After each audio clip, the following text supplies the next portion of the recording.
right, so Acts chapter 13, verse 33. And he's continuing.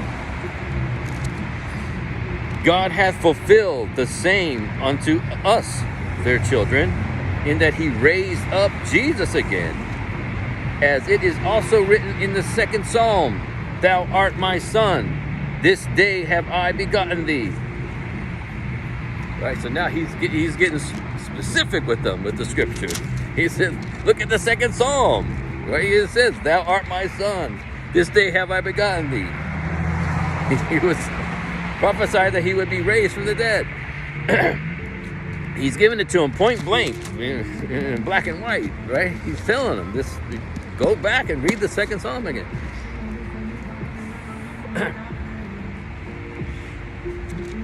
And then verse 34. And as concerning that he raised him up from the dead, now no more to return to corruption. He said on this wise, I will give you the sure mercies of David. Right. He prophesied he's not going to see corruption because his body went into the tomb. And before his physical flesh started corrupting and decaying and to start to smell, he was resurrected from the dead. So his body did not see corruption. Okay? Which was prophesied. And then verse 35. Wherefore he saith also in another psalm, Thou shalt not suffer thine Holy One to see corruption. We went over that before too. Right?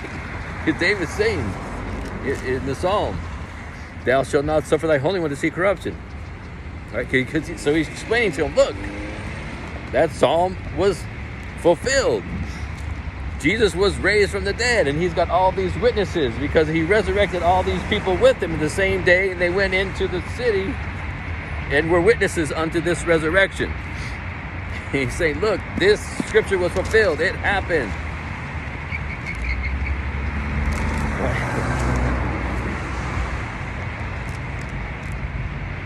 And then verse 36.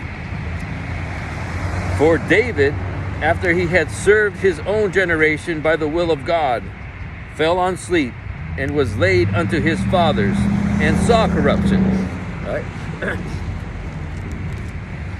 So he's saying, don't get confused to think that that psalm was talking about David won't see corruption, because David is buried in the tomb, and you better believe his physical flesh saw corruption.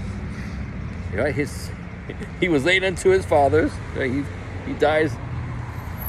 And he saw corruption. So the same thing, his body saw corruption just like all the rest of them, that were put in the group either in the ground or in a tomb or whatever grave. People, after a certain number of days, their body starts decaying and sees corruption. So he's telling them, you better get that straight. David saw corruption, so he's not saying that David wouldn't see corruption. He's saying the seed of David. And then verse 37, but he whom God raised again saw no corruption. All right? He's showing him the difference between David and Jesus, the seed. David, his seed, which is Jesus in the physical genealogy. David saw corruption. Jesus did not see corruption because he was resurrected on the third day. That's what he's telling him.